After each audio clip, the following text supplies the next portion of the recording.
Hello YouTube viewers, and welcome to our next installment. This is the Lamborghini Miura P400SV from community modder Vampire. This mod was so well done, documented, and legit that it has been acquired by Kunos' team for further development and integration into Assetto Corsa as official content. So huge congrats go out to Vampire and his team for all of their hard work and dedication.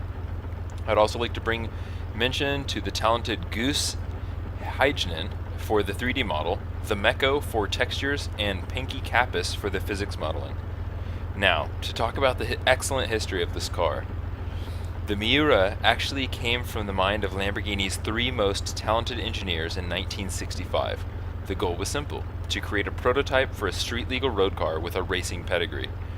The idea behind the concept was to sway Lamborghini away from the idea that the car would be far too expensive to manufacture. The company decided to let the three continue their little pet pod project, and if anything, it would make for an impressive marketing tool. From this idea, the P400 was born using a transversely mounted mid-engine V12 that was effectively merged with the transmission and rear differential to keep the entire package as small as possible. It impressed showgoers at the Turin Salon in 1965 so much so that people placed orders for the car even without a shell or a body to go over it. The shell was later designed and completed just in time for the Geneva Motor Show in 1966, and it was such a huge success that Lamborghini put the car into production the following year under a different name, the Miura. This design makes the Miura the granddaddy of all mid-engine, high-performance two-seater sports cars ever released. Think about that for a little bit. Now, the Lamborghini Miura P400SV was actually the last and most well-known of the Lamborghini Miura, and only 150 of them were ever produced from 1971 to 1973. It featured a 4.0-liter V12 capable of producing 385 horsepower at 7,850 RPMs and was mated to a 5-speed manual gearbox. Unique to this specific version of the Miura was a stiffened chassis, wider 9-inch rear Pirelli tires, and separate chambers for the engine and gearbox oils for optimal lubrication. The Miura was the fastest production car on the road until the release of the Lamborghini Countach LP400's release in 1974.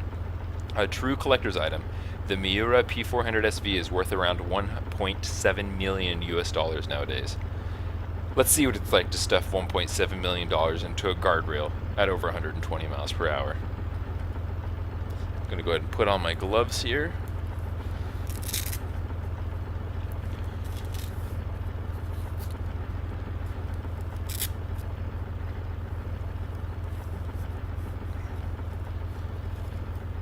There we go. Hope you guys like these little facts at the beginning of the videos. I know these cars, these are made because they have something very interesting to share. And let's see how it treats us. A little stall there at the beginning. Oh, that sound.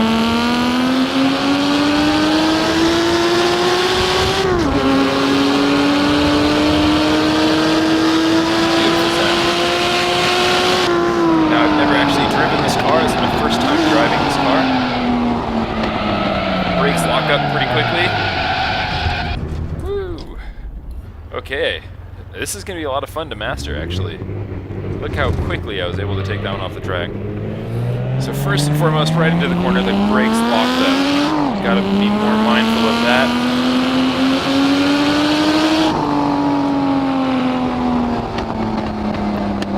Oh, the sounds of the pops as the car decelerates. Love that. Lots of detail there. Just look at the dash there, so beautifully wrapped in leather. You see the white stitching on it.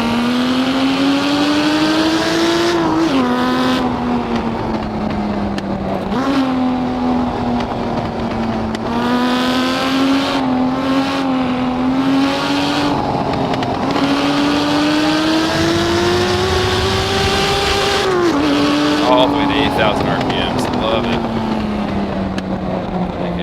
Easy here on this downhill corner. Sideways here a little bit. That's gonna be my downfall. Just prevent it from going into the wall. Quite yet. Let's turn. Let's get this guy back on the track.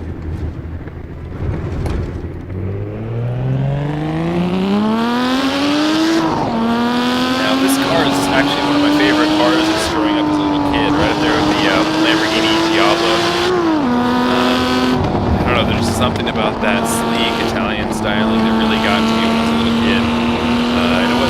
Dodge Viper came out in was it 1992, I believe, with the RT10, and then 1996 with the GTS.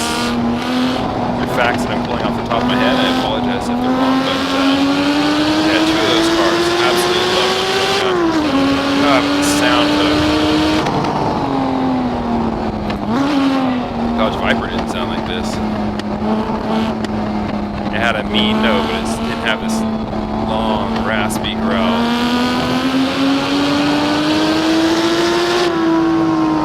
Suspension's nice and firm, but the back is, I will admit, is pretty quick to get away from me. As soon as it starts to get loose, I can feel the car slipping, and there's not much coming back from it. There we go, a little bit of block up there.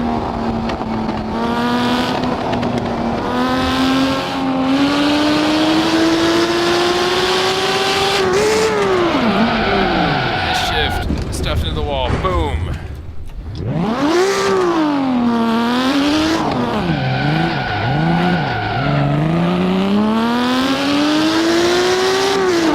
Alright, sorry car. Do forgive me.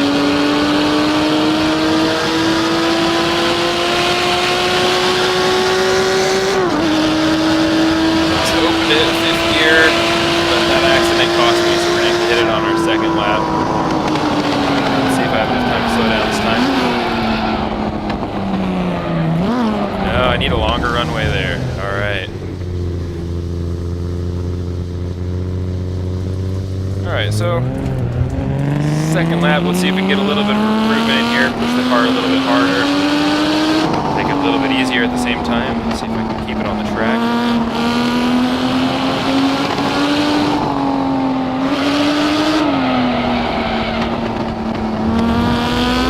Happy there. Like I was saying earlier, the car definitely has a tendency to do that.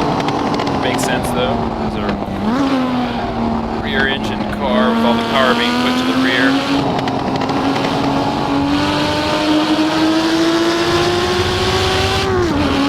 Definitely not the most balanced car.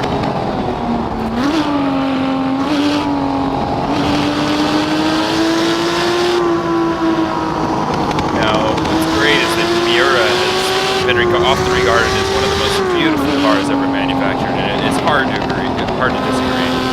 The car is just fantastic styling on the outside. Interior styling was off the charts, and it's really the car that everybody wanted. It was in the magazines, everybody wanted this car.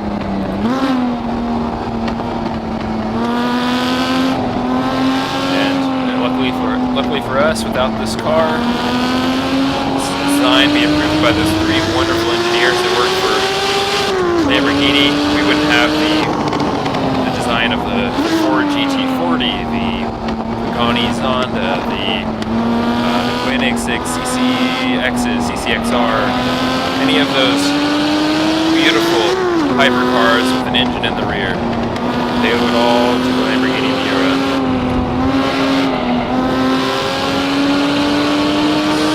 Just fantastic.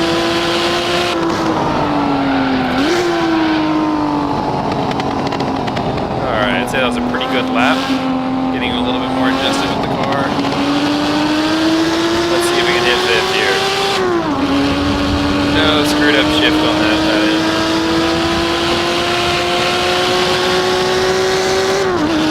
Go, revving up through 4th.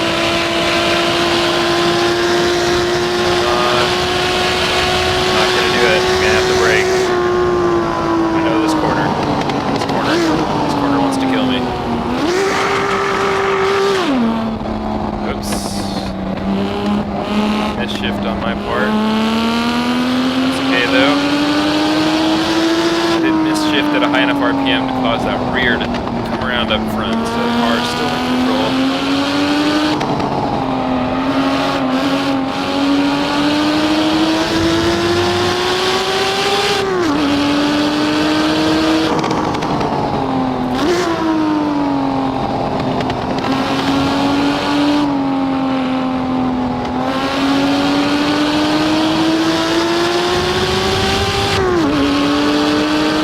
Not gonna downshift here. I'm going to see if I can carry my speed through this corner. Be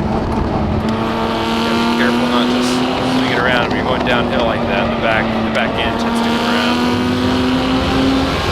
Nice wide line here. Should have hugged that corner a little bit later, but that's okay.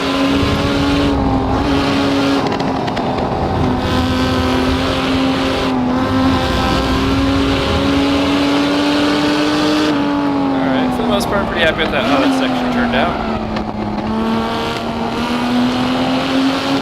Like I said, not the best racer nor my best driver, but I love cars. I love sim racing. And I love anybody that subscribes to my channel. Now again, I'd like to note that these mods are made by gamers and sim racers, people that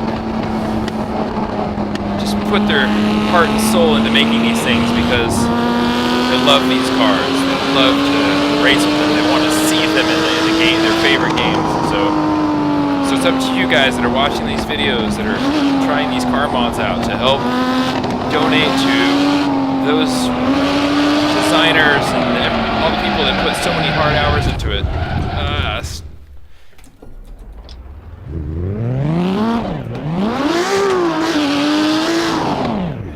Help those guys to keep on going and making wonderful cars like this. I'm not sure what the goal is going forward for